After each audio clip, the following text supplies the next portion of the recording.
外国老人到底咋养老呢？跟你们举个我家的例子吧。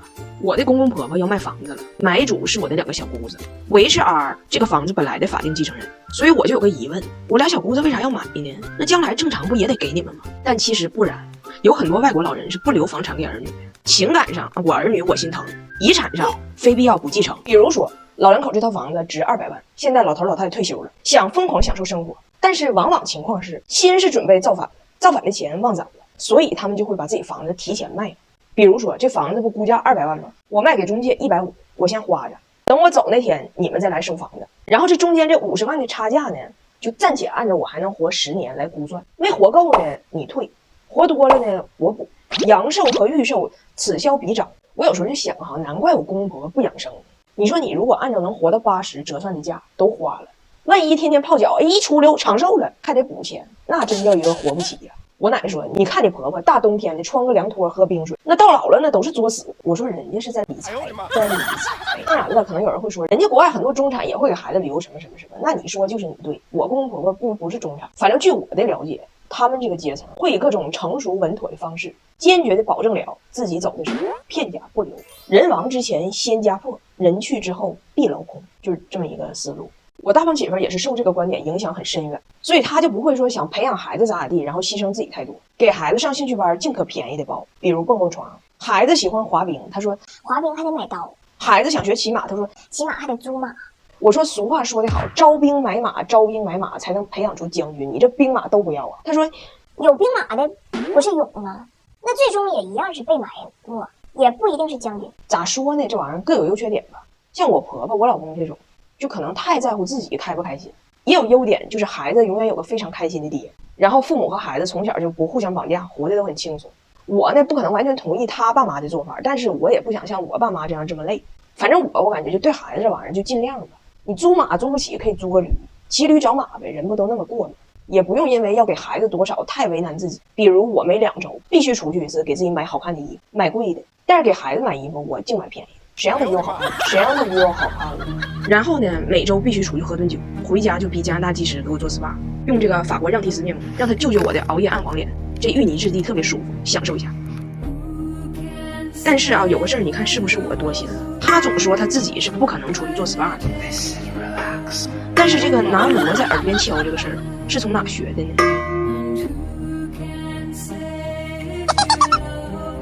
妈，我爸。哎呦我的妈！妈被封口了，你等我15分钟之后接下我伪善的芋泥面孔啊！妈脸咋样？哎呀妈呀，真亮啊！完了，大胖媳妇把我爸整丢了，落加油站了。你咋寻思的？我不知道。我在悉尼出差，昨天回家，然后我爸呀在完成他工作生涯的收官之作，写完了一本书。大胖媳妇呢就说要给我爸来一个大大的庆祝，要去一个北京附近的一个就是风景宜人之地，他带着孩子们去那里，让孩子们听他们的姥爷亲自读出自己亲笔写的关于铁岭党史的呕心杰作。我呢一听，我寻思说不定我爸在这个荒郊野外读诗，大胖媳妇又得有点什么段子。我说可以，挺好，所以我们就定的早上，我从悉尼回来，下了飞机直接去那个地方跟他们会合。然后第二天早上8点，大胖媳妇就带着我爸还有俩孩子出发去梨树沟了。然后路上呢，我爸就睡着了，中间他们就在这个加油站加油，大胖媳妇就带俩孩子上厕所。他们下车之后呢，我爸起来也去了，就没回来。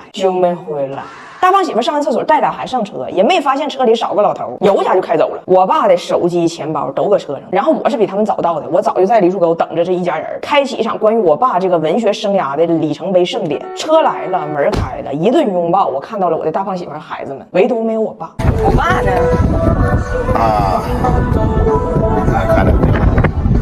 看到啥玩意看到大胖媳妇辩解呢，他说你爸他上车就睡着了，没声。我从加油站厕所出来，我要开走的时候，我还问俩孩子，我说每个人都在吗？翟奥达和张大铁都说我在，那你爸也没说他不在呀，我们就又开车回去接我爸。到了加油站，老头坐那儿一个点了，4个人让他加过92号满箱。虽然司机不咋地，但是最近我们在试用的这个车不错，就是新款格瑞维亚 MPV， 开着4驱走弯路，大胖媳妇都很酷。一汽丰田大厂品质，无需充电，没有焦虑，说走就走，空间大又舒服，安全感满满，太适合我们这人多的大家庭出游了。见着我爸哈，我都很少见着这个知识分子这么生气。我就在这找着了，你们哪找不着？这边也没有，那边也没有。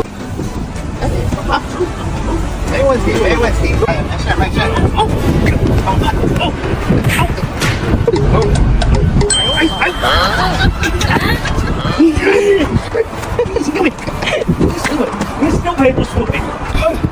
哎，你使远点，这个丢胚，这个丢胚。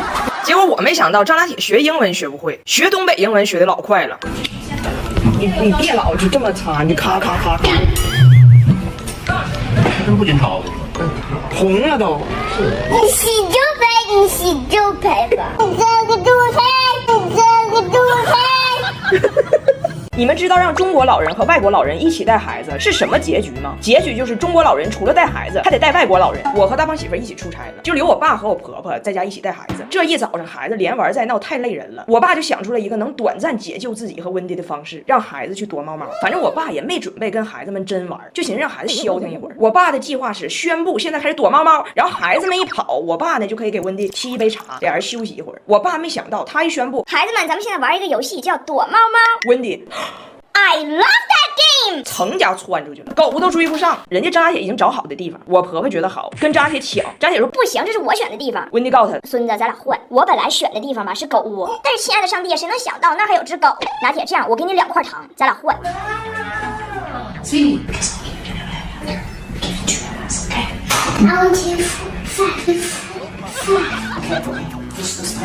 温迪就藏起来了。朋友们，一个加拿大60岁的老太太，顶着190的血压和33度的高温，足足17分钟纹丝不动啊！不为别的，只为了成为躲猫猫的猫王。15分钟之后，孩子憋不住了，在窗帘后边发出了银铃般的笑声。我爸一看也歇了足足15分钟了，就说游戏结束了，你俩赢了，天也晚了，也不热了，咱出去遛狗吧。仨人上电梯都到1楼了，我爸突然想起来少个人。少个人啊？温迪呢？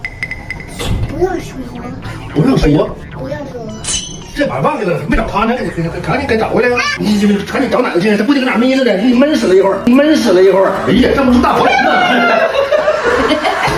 你说说吧，温迪有多不好带？温迪还给我打电话投诉我爸，说我爸老不带他玩，让我爸教他练剑，说想了解一下中国老年人闲云野鹤的生活。我爸没办法，只能带上他一起晨练。这样，这样。慢点，慢点。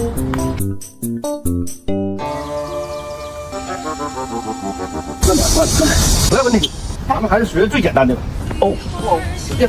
哦哦哦哦，出汗了。哦哦，乖乖，咱俩回家吧。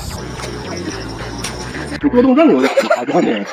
哎又来了，哎又来了，给我爸忙得坏了。温迪这边跟我爸学练剑，人家温迪根本不看孩子们，温迪经常让孩子在外边随便玩，踩泥巴、钻沙堆，这都还好。真正让我爸崩溃的是，踩完泥巴、钻完沙堆之后，回家直接穿鞋上床，随便踩。那你说谁对干净都有自己的理解？咱不站队了，我只知道论干净还得蓝月亮。我还特意去人家的洗涤科技馆学习知识，还实操了，搭配玉图神器，让游班无所畏惧，轻松搞定日常衣物、床品物资，连难闻的汗味都能有效去除，好神奇！哎，我发现很多老外都这样，穿鞋可以直接踩在床上。我问温迪为什么，温迪说被是有两面的，外面咋埋汰没事儿，你钻被窝里干净的就行。而且如果你的顾虑是怕鞋脏，那没事儿。今天我领孩子出去玩的时候，压根就没穿鞋。等我出差回来，发现我爸和温迪都不在家。一问，我爸领温迪看中医去了。我爸觉得温迪肯定是火大或者什么毛病，造成了他的躁郁和癫狂。然后人家医生问温迪啥，睡眠呢、饮食啊、心情啊，温迪都说特别好。医生就问我爸，那他到底是哪儿不舒服？我爸说他让我不舒服，让我不舒服。